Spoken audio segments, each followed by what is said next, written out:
Hello, and welcome to the Manifest Your Best Life webinar, Part 2, Practices and Tools. My name is Lysander, and I will be sharing with you about different practices and tools that we use to help manifest the lives that we desire. So in Part 1, we discussed the mindset, which is the most important part and helps make all of the practices and tools work to their greatest ability. So, let us begin. Why have practices and why use tools? Well, technically one could manifest their best life just by adjusting their mindset and their state of being, like we discussed in Part 1. However, practices and tools are very effective helpful, and I've made use of them myself. Why have practices? It is a way to help ourselves adjust our mindset and state of being. Sometimes it can be more difficult to make that change in ourselves entirely on our own. Practices such as meditation or rituals and things of that nature kind of help us build habits of stepping into a new way of thinking, of responding to things, of giving our subconscious repeated signals that we want to change and we're integrating a new way of being. Tools are similar.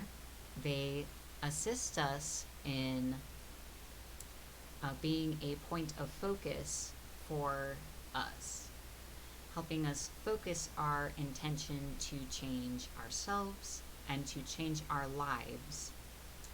And it can be very useful to have either a tangible object or a practice that we put ourselves through to help align ourselves, focus ourselves, and create a habit for change. So they aren't necessary.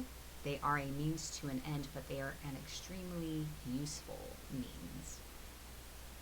So we are going to discuss some of these different practices and tools, and I'll be sharing a bit of my experience in using them. So the first thing I would like to share with you is affirmations. I'm sure most of you have at least heard of these. So let us talk about affirmations. On the left side, you'll see some key points that I have found helpful in creating my affirmations. Don't think of these as strict rules, but think of them as guidelines and things to keep in mind. On the right side, you'll see some examples, and they're all a little different from each other. I would say that there's not a wrong way, per se, to create affirmations. The most important thing is how you feel about the affirmation. So let's go over the points. Keep it positive. This is related to the next one, which is focus on what you want, not on what you don't want. It can, depending on what it is you want, it can be very easy to create negative affirmations, which will in turn create more of what you don't want. The idea is that you want to use affirmations to focus your attention on good things that you want to attract more of, rather than focusing on the problem or thing that you don't want anymore. So that's kind of the reason behind that. So like an example would be my roommate drives me crazy. I wish they would stop being so messy. That would be a negative affirmation and a negative focus. So a positive focus would be, there's a few different examples. It could be, my roommate is respectful and tidy. And it is such a relief to live with someone who shares my value for cleanliness. Or it could just you could go more simply and say, my home is peaceful, clean, and a pleasant place to be. So that would be an example of that. The next few points, state it in present time as if it's happening right now. This is very useful. It just kind of affirms it being a present reality rather than a sense that you're waiting for it or that it's in the future. So like instead of saying I want to be making $10,000 a month 6 months from now, instead you would say I make $10,000 a month from doing work I love. And the next point is include how you would feel in that reality of having what you are asking for. So in part one, I discussed how your state of being is what you manifest. This is a way that affirmations can kind of help guide yourself to a new state of being by focusing on how you would be in this reality where you have the thing that you are affirming. So, I'm actually going to use one of the examples on the page. I am in a loving relationship with a man who respects me, and I feel safe and able to grow together. This does discuss feelings, so it's not just writing down the words of how you would feel in that reality, and not just saying the words, but really, when you say it, taking the time to reflect on what that would be like. What would that experience be like, and how would you feel in that reality? You don't always have to include the words of it in the affirmation, but no matter what words you use, it should be something that you consider and think about and take in those feelings for yourself of what it is you want. For me, that is one of the most powerful things about affirmations is being aware of the state of being you are asking for while saying the affirmation. And each time you say it with that state of being in mind, you do integrate a little more of that energy into yourself each time, therefore guiding yourself to change. The next part is expressing gratitude. Always a good thing. Gratitude is a very positive, transformative energy. So you can just say, as part of the affirmation, I am grateful, or thank you at the end. It's not strictly necessary, in my opinion. You can also just feel gratitude when you say your affirmations. Next, align yourself with the force of creativity and abundance. Again, you can include this in the wording of your affirmations or just be aware of it while you say them. Our universe is, one energy. Everything is made of energy. We're made of energy. All that exists is connected in its own way. So there is a force in the universe that creates, and there's a force of abundance, a force that is constantly giving and limitless. And because you and that force come from the same source, you can align yourself with it, like saying, because I am a part of creation and abundance is a part of creation, therefore I and abundance are the same, or I and divine creativity are the same thing. Or you could even say, these forces exist in me as well because I am the microcosm of the macrocosm of the universe, which is a creative, abundant force. And there are different ways you could say that.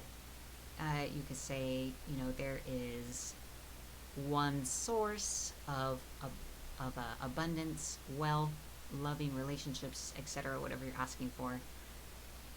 And I am a part of this source, therefore, all those things you listed wealth and abundance are mine as well.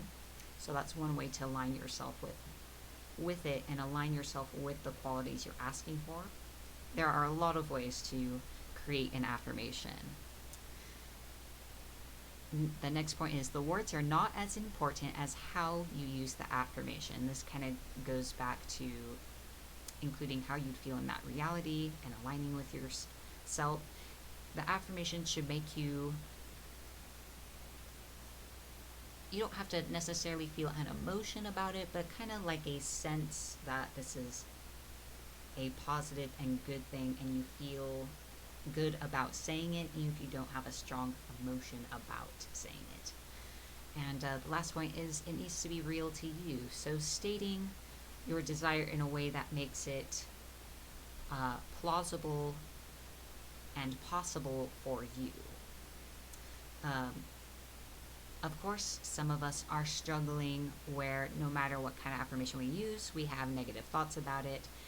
In that case, remember the good thing is that when you have negative thoughts in response to an affirmation, it is one way to get very clear about your areas of needed healing and clearing.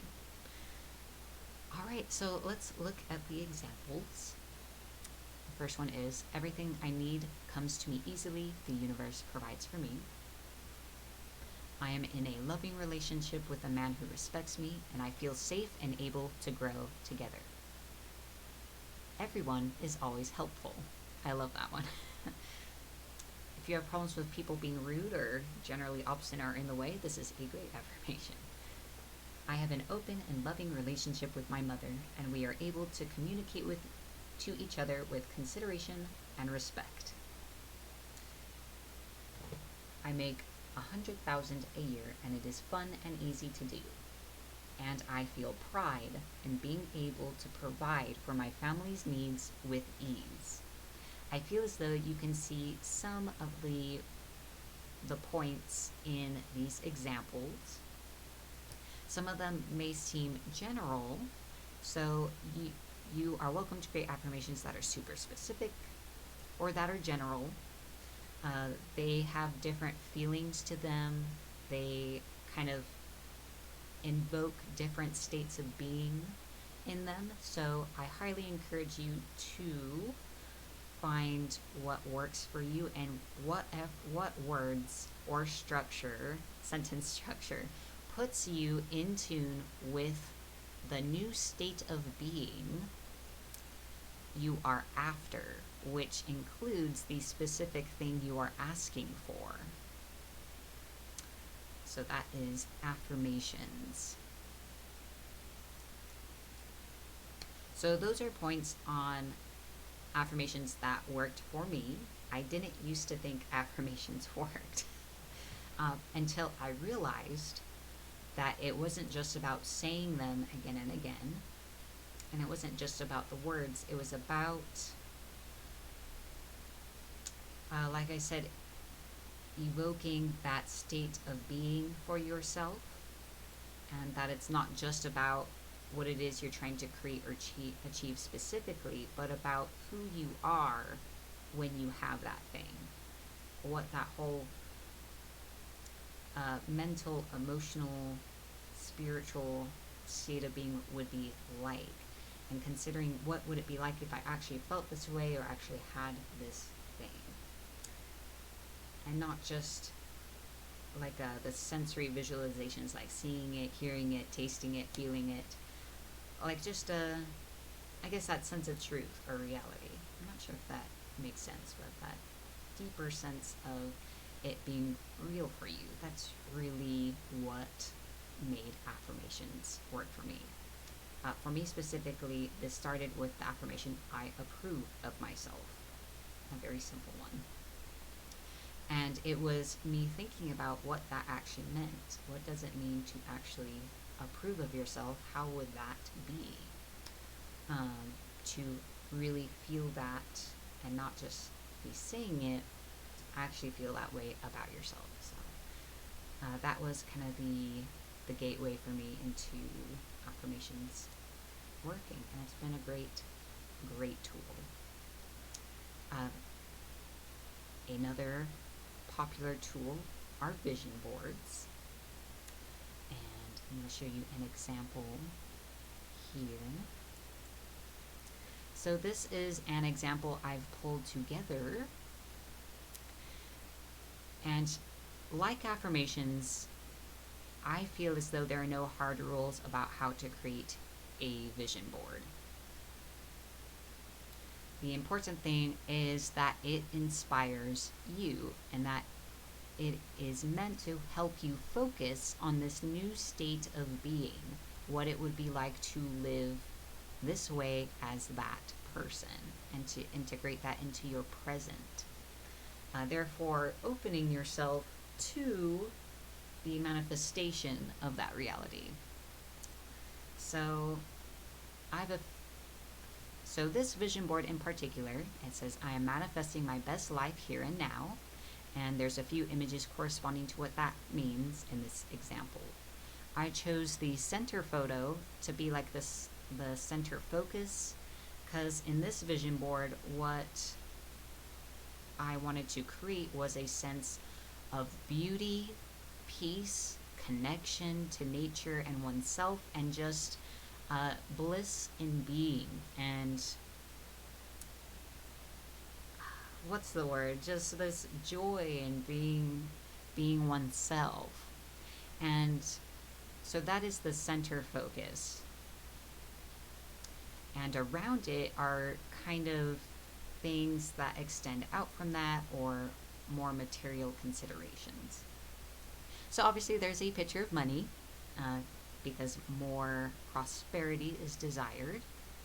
And I actually have a screenshot of a bank account that you would see on a mobile app. This is not a real screenshot. It's one I pulled from Google Images. And I put this because an important consideration is when you are using images on your vision board or any other visual tool, to choose things that speak money to you, if that's something you're trying to manifest. In this present time, when this is being recorded, for the most part, money is electronic. At least for me it is. So to me personally, a screenshot of bank statements or of a PayPal statement, that evokes wealth more to me than, say, an image of a check, which I have almost never used in my life. So checks don't really evoke a sense of money or wealth to me because I don't use them. So I encourage you to choose images that you actually associate to wealth and money. So for me, it's electronic images of the numbers, and of course cash, because those are the things that I use. So you want to have images that correspond with what you use. If you do use checks, that's a great image, or you could use images of like a debit card, or whatever way that you interact with currency. Next, kind of moving to the left, we have an image of lots of healthy foods and a woman running. I chose these images because they're bright and colorful, and the woman exercising is fit, but also more importantly, she's happy. She looks happy while exercising and full of vigor and life. And a few of the images kind of have that, like the couple running along the beach. There's the same emotional tone of like joy, excitement about life, a zest for living. That's kind of the feeling or state of being I wanted to invoke in this vision board. So she's happy about exercising and happy about being outside and part of life, and she's also in a natural setting. And the image of food is just because it feels good to eat things that you know are nourishing your body, and the idea, for me, images of food are abundant also. To me, food is wealth also. I've had experience of not having enough food, so food definitely evokes a sense of plenty for me. So that's another alternative way of looking at wealth. Now the image of the couple running on the beach, they are clearly in wedding garments. So this is like representing wanting to get married or like a romantic relationship and lifetime commitment. And they also look very happy and excited, like they're running to their next adventure, which is a feeling I want to evoke. Below them is a couple with a small child, and there's again, a natural scene, connection to nature, peacefulness, and a bright, happy feelings to the gold color. You may be thinking this is a lot of consideration, but it's just um, putting together a vision board for yourself. It's all about you and how it makes you feel. So there's no right way or wrong way. You can take as much time as you need. You can change the images. It's just about using it as a tool to focus yourself on this new state of being. Next to the wedding couple, I have a picture of a very nice condo. It's very clean and sparse, which are qualities I like. So there's a sense of being able to breathe and just freely exist without kind of being bombarded by possessions. Next to it is a image of like energy and a figure sitting in meditation in a colorful aura. So it's just kind of like a point of like wanting to be spiritual or connected to the universe. So this is an example. These don't entirely represent things I personally desire, but I felt it was a good example of things that most of us want. Most of us want peace, health, fitness, money, success, a nice place to live, a spiritual connection to something greater than ourselves, love, adventure, family. So, yeah, that is an example. And like affirmations, I've said this a few times, but it bears repeating. It's all about how it makes you feel. So, just whatever you create it to help invoke a certain state of being in you and to connect you with the person you want to grow into and to be now. And included in that are the specific things that perhaps you're trying to manifest for yourself, whether it's a relationship, a car, a new place to live, more money, a promotion, whatever, anything and everything. And ultimately, it is a tool for focus. These are all tools to help you focus on that. So the tools work only if you use them. They do have an energy in and of themselves, which we're going to talk about in a little bit. So they can be worth creating, and even if you don't spend time with them every day, having them around is a positive representation of what you're trying to create as well. So next we are going to talk about other visual and sensory aids. So other visual aids other than a vision board, one that is pretty popular is a manifestation box, and I have a few picture examples here.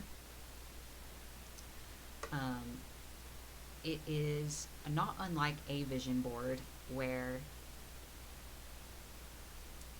you place objects, images, or written words or photos representing things you want to manifest into your life that you want to attract more of, and you place them into a special box that you have chosen or created for this purpose.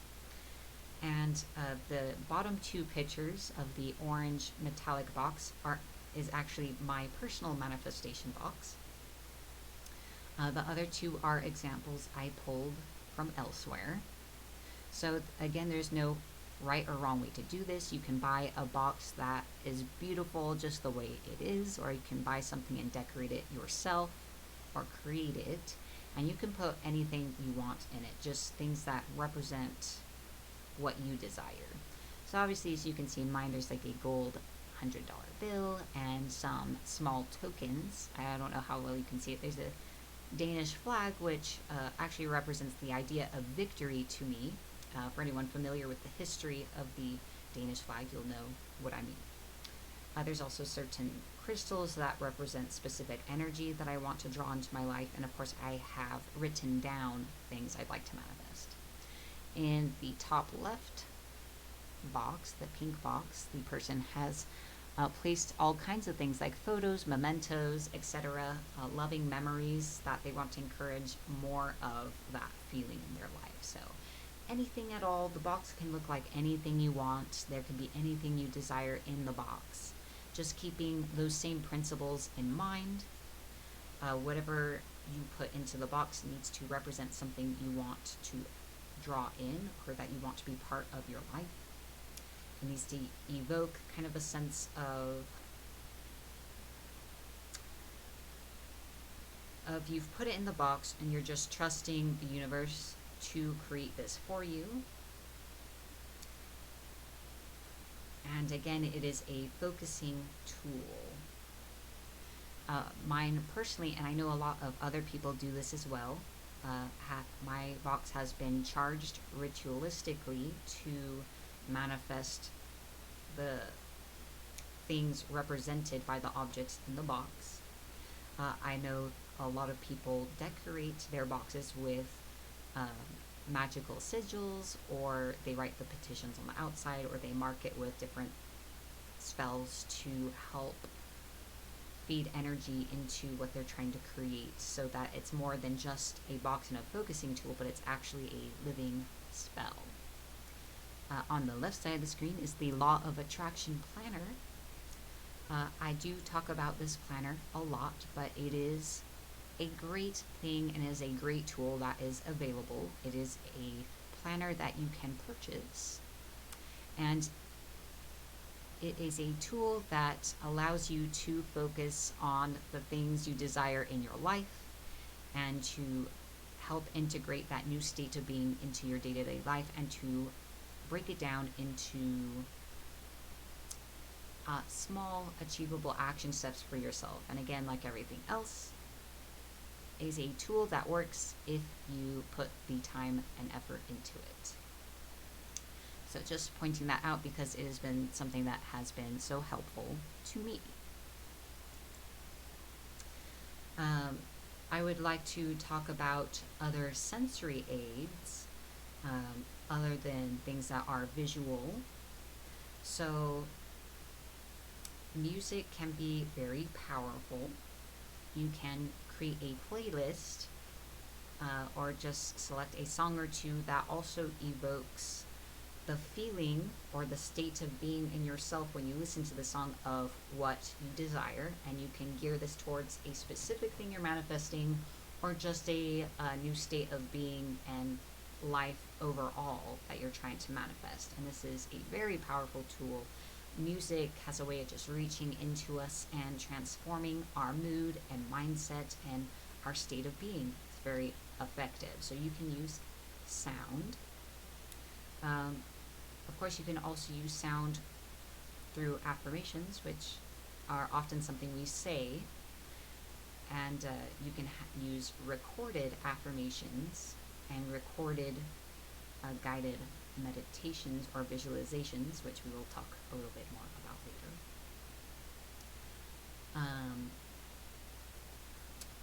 I personally have not explored other sensory tools beyond visual and auditory, but this is a very interesting thing to explore, like the sense of touch or smell. Trying to think, am I forgetting any other senses?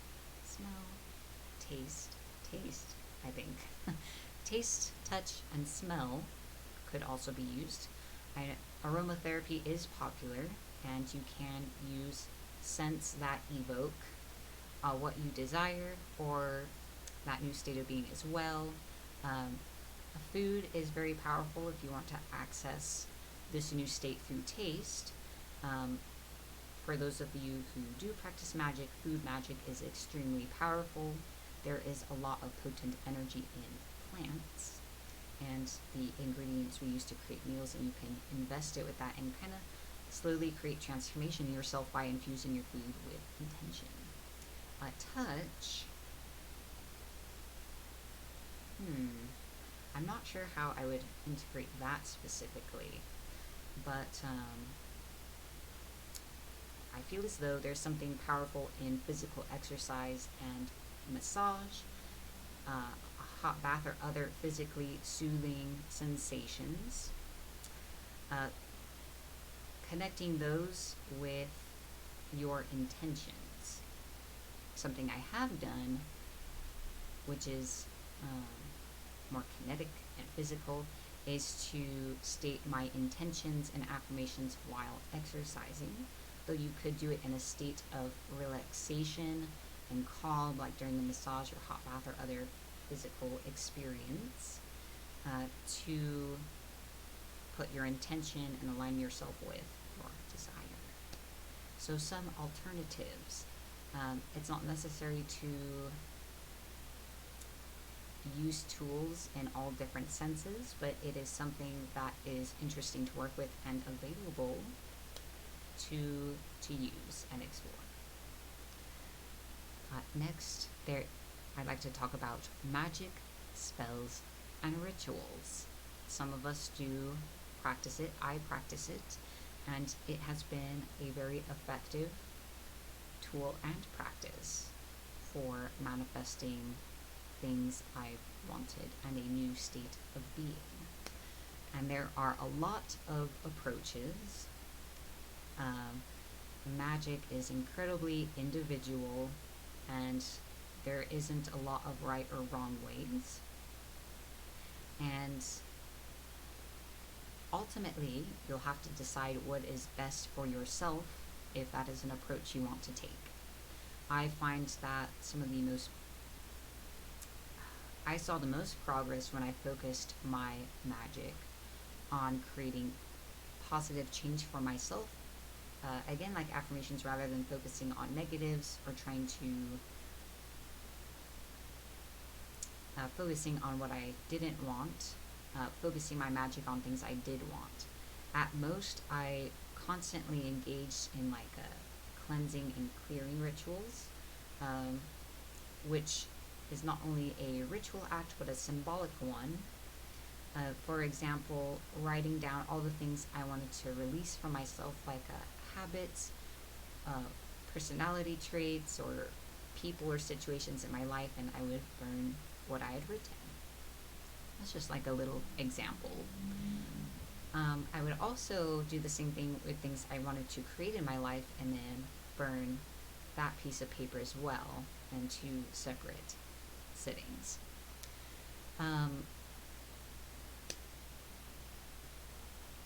It is more effective to focus your magic on improving your circumstances and drawing good things to you and clearing your path and opening your path, rather than focusing on people you don't like or situations you don't like, because you're using energy, exerting energy on punishing people or in negative directions that could be applied to improving your lot in life. So it's not, that suggestion doesn't really come from a moralistic place. It comes from a practical one. If you're exerting your energy on how angry you are trying to change someone, that is energy that isn't going towards creating a new situation for yourself or drawing opportunities in. And we only have so much time and energy in the day, and that's just a fact. That is kind of all I have to say about that in the context of manifesting your best life. Obviously, there's a lot more to be said about magic, but that's all I think needs to be said here. Altars are very helpful, and I have gotten a lot out of them. So let's talk about altars. So using altars for manifesting, these aren't super elaborate pictures, they're just kind of examples.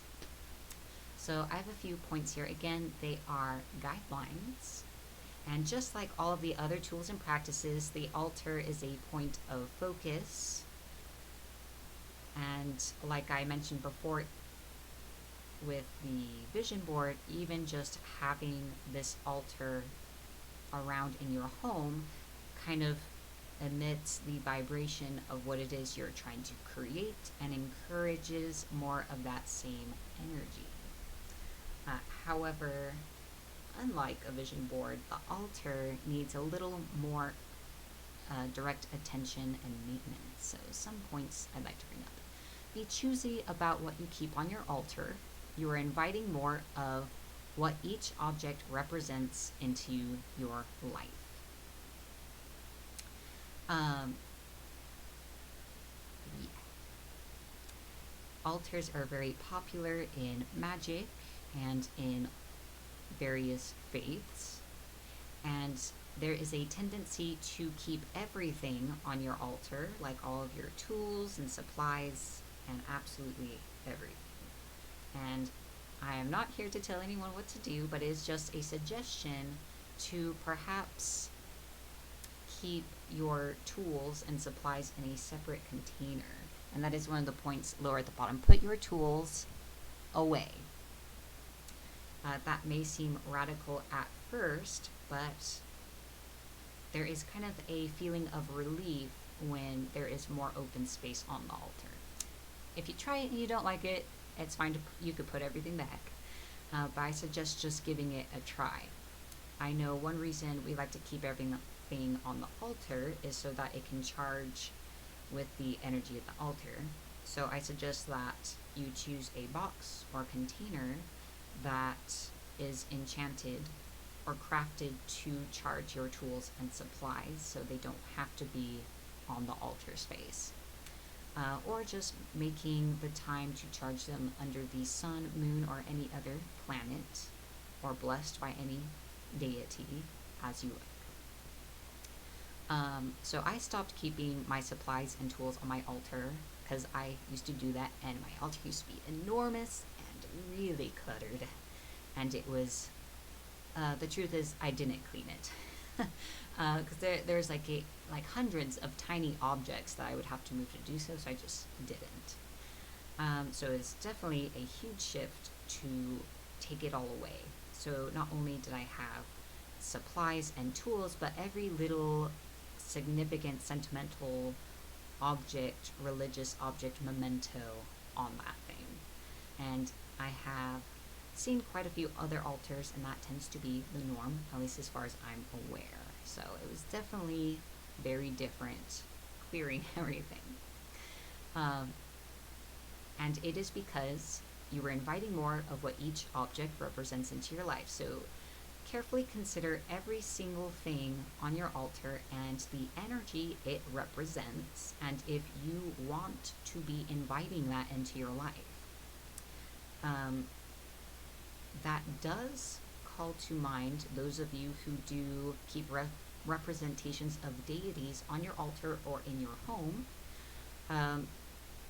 This probably is not an issue for anyone, but it's worth bringing up that all of the representations you have in your home or on your altar, you are inviting the energy of that deity into your home and into your life. Most of the time this is a good thing, but it's worth considering in case there are unintended side effects you are experiencing from that deity's influence that perhaps have not been considered. So it's just something to be mindful of.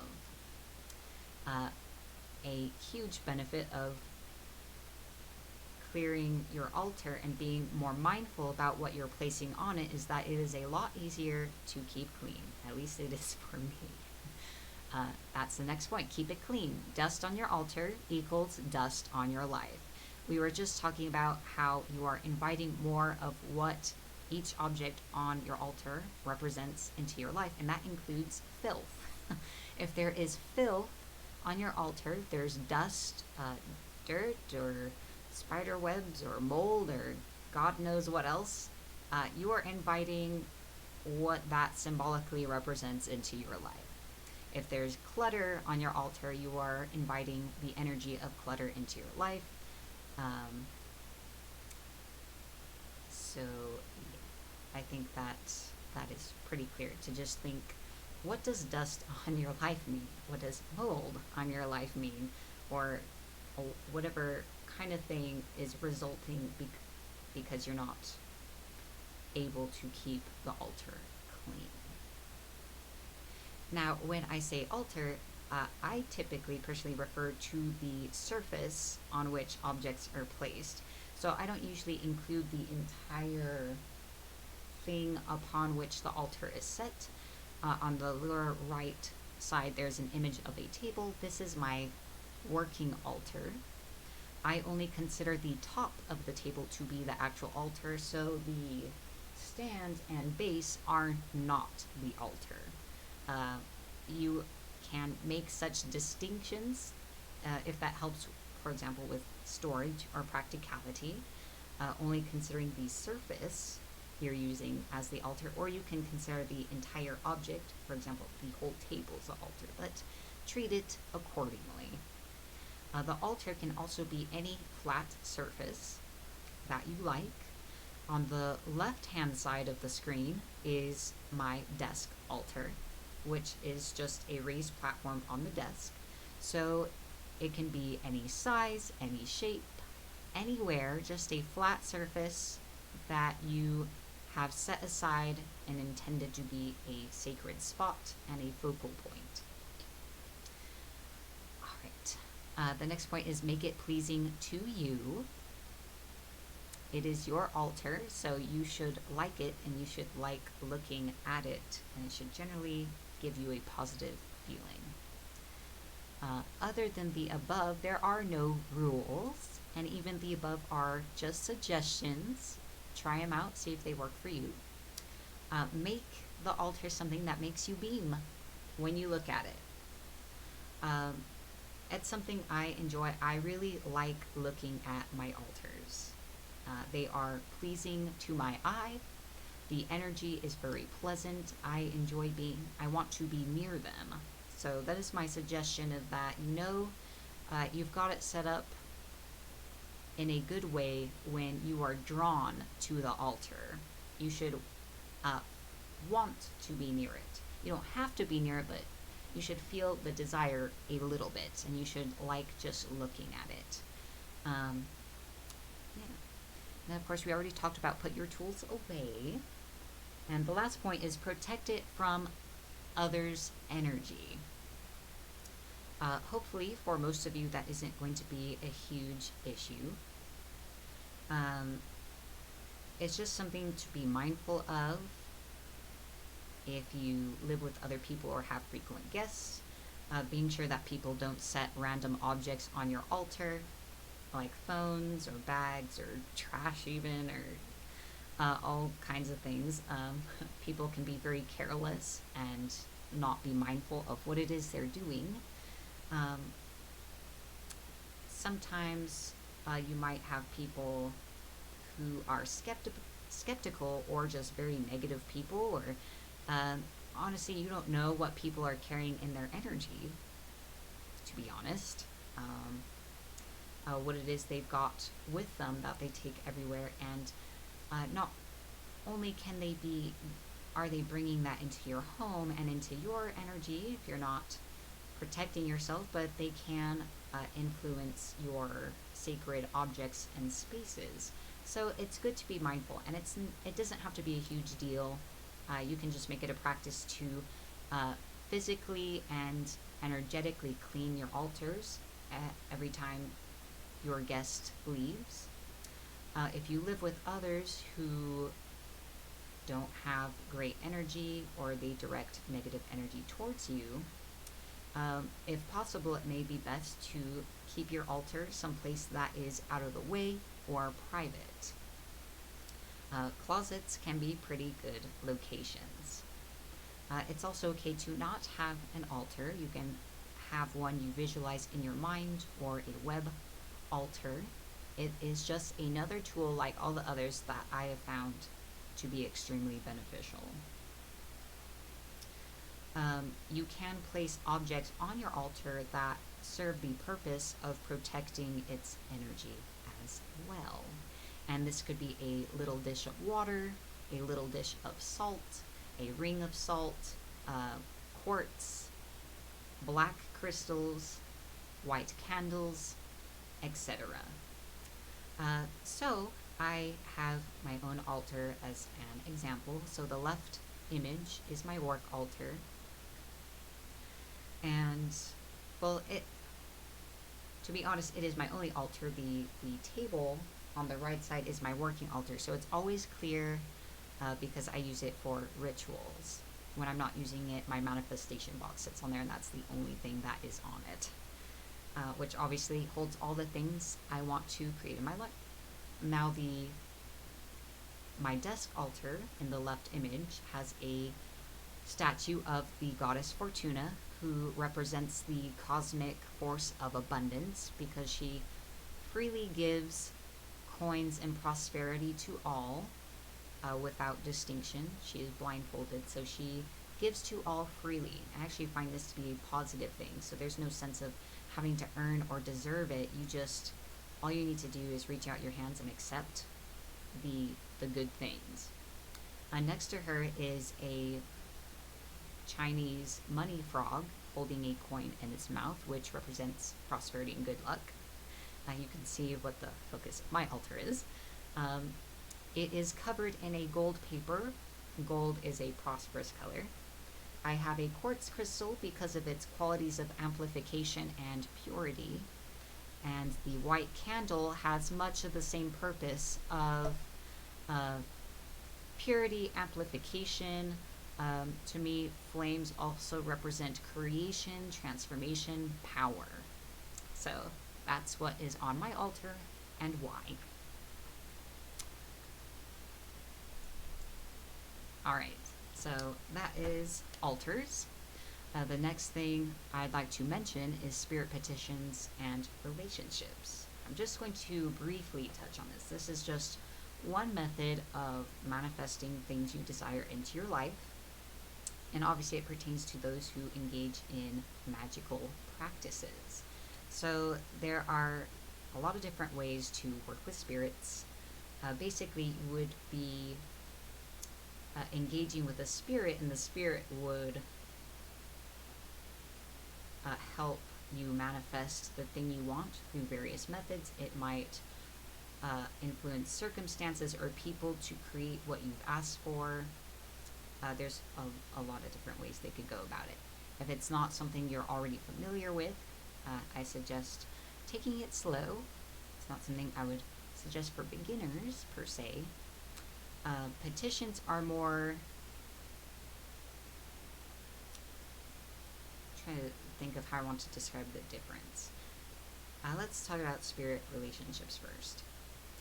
Relationships with spiritual entities are not too different from relationships you have with people in real life, mostly in that you need to build them. It's generally not the most effective approach to just approach a spirit and ask them for stuff. It's kind of like going to a person and just asking them for stuff. Sometimes you might get what you've asked for, they may humor you, or you'll be ignored, or the spirit might even take offense and act out. That's not usually the case, but most of the time you'll just be ignored. So if you want to go that route and have extra assistance, which can be extremely helpful, which is why I'm bringing it up, spirit relationships have been very useful to me. You have to build the relationship, and usually it just involves reaching out and having regular contact. I can't give guidelines beyond that, as each spirit is a person and therefore completely unique and individual, and what they want and how you bond with them is completely unique to them.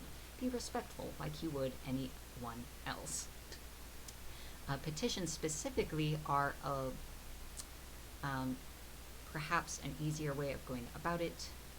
Essentially, you are offering something to a spirit in return for its assistance. You will do that in relationships with them as well, but um, sometimes you can do a petition without having to build something substantial first, where a relationship is like, you do nice things to help out your buddy, and sometimes they help you. A petition is more like saying, if you do this for me, I will give you this. So there is more of a deliberate exchange. And again, what each spirit wants is completely individual to them. So that's just something you'll have to research and ask them directly yourself what they want. Just mentioning it because it has been a useful thing to me. Next is meditations and visualizations. There are a lot of excellent guided meditations and visualizations out there. And of course, you can you do this on your own without assistance from anyone. And it is just taking the time aside to center yourself and be present with yourself, and to put your focus on what it is you're trying to create and the state of being you're trying to move into, and investing your time and attention into that for a few moments. And by that repeated exposure, you give yourself, moving yourself more into that state of being and into that reality. So, pretty straightforward, very effective.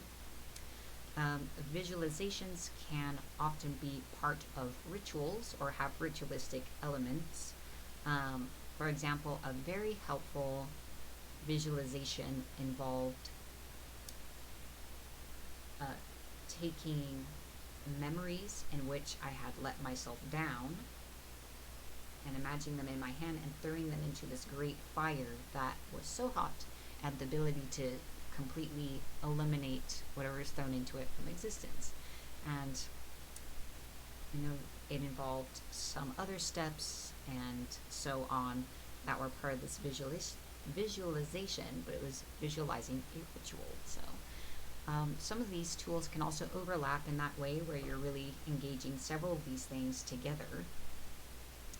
And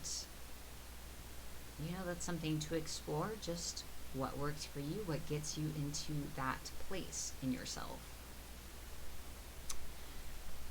And now let's talk a little bit about making them work, making the practices and tools actually work. And this is discussing emotions versus state of being or will. And I have kind of ended up talking about this along the way. The key to making all these work, because in the end they're just a means to an end, they are practices and tools, and they work if you use them. The key to making them work is to remember that your state of being is what you're manifesting, and these practices and tools, their intention is to move you into the state of being that corresponds with what you want to manifest.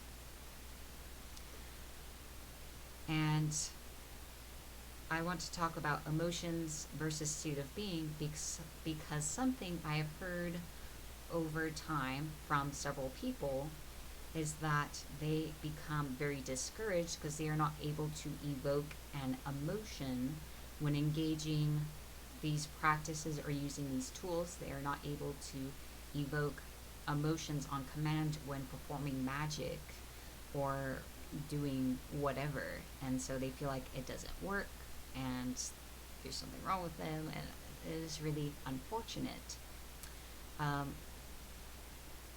Most of the time I do not use emotions in my personal practices and magic, because there's a few reasons. I find it very exhausting to try to pull out a feeling on command and to invest emotional energy into my manifesting and my workings. I prefer to use will, which is like, it's a little hard to define will because it's not the same as thought per se, and it's not the same as emotion. It's like an intense focus, and there's this sense of absoluteness in your being. I wish I could articulate it a little more clearly, but that's kind of the idea. And I feel like state of being is adjacent, if not exactly the same thing. So the key to making all these things work for you and to actually have an effect is to remember that that is their purpose and that's what you're trying to do. Um, you don't need to invest your emotions per se, although emotions can be an important part of it. You want to invest your attention and your being, which includes feelings, but it's also thoughts and your present awareness, your experience of yourself and this moment in time. You want to engage that and invest your time into that repeatedly to help incorporate that new state of being into yourself. And you're just using the practices and tools to help you do that in a more concrete, tangible way that helps you focus on that state of being. It can be challenging to do that without the assistance of focus tools. It can be done.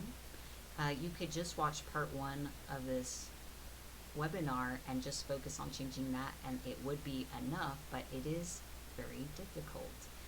Practice and tools help.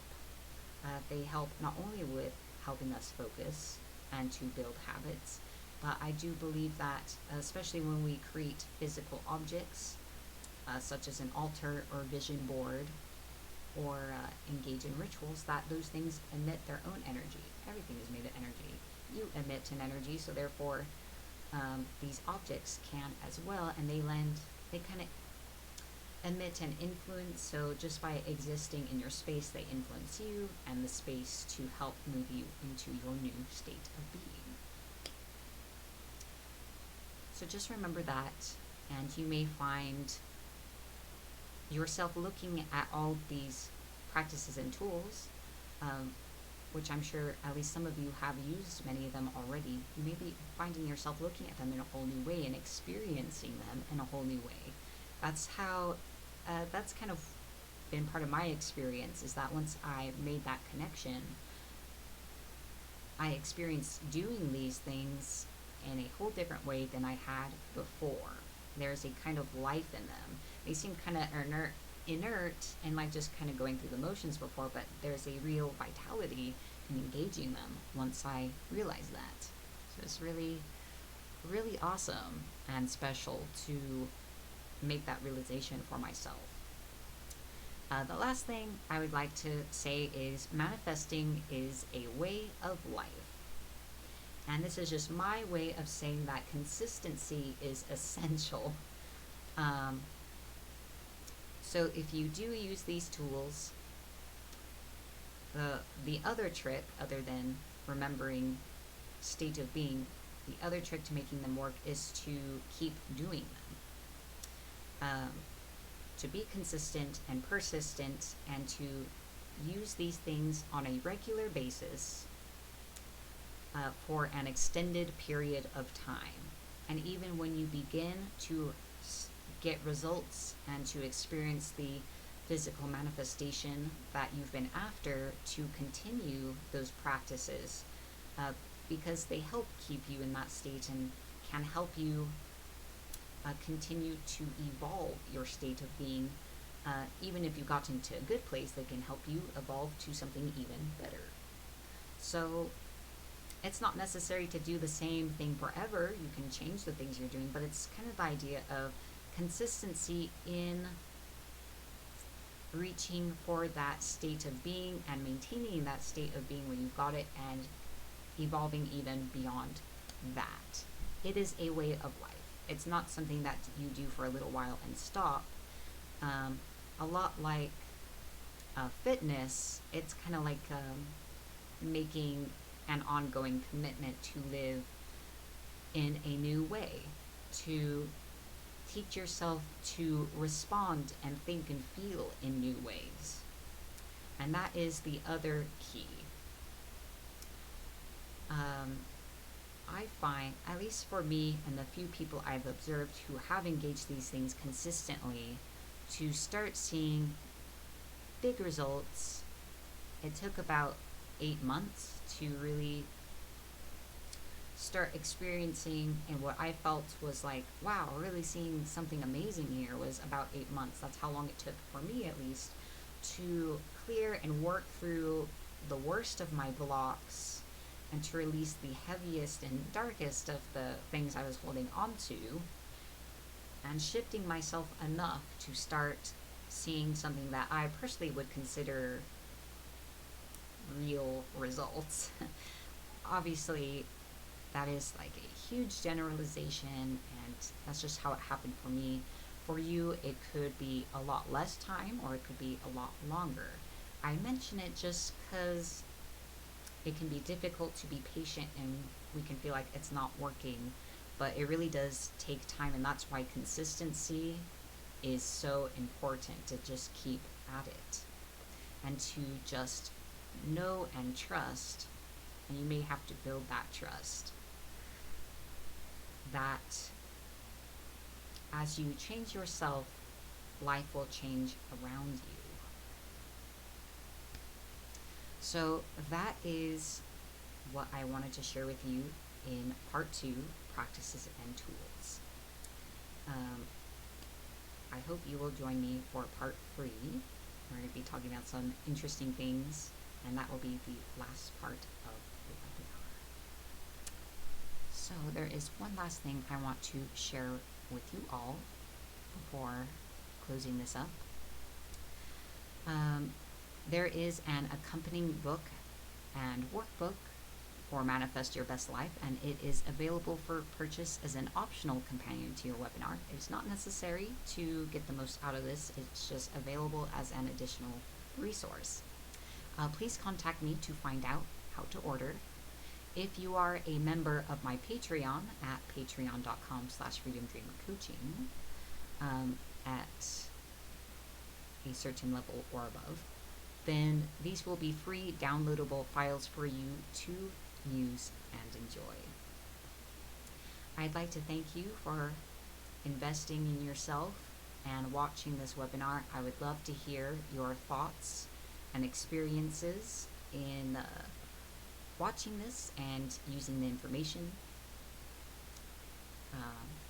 I hope you have a wonderful day, and I will see you next time. This has been Manifest Your Best Life.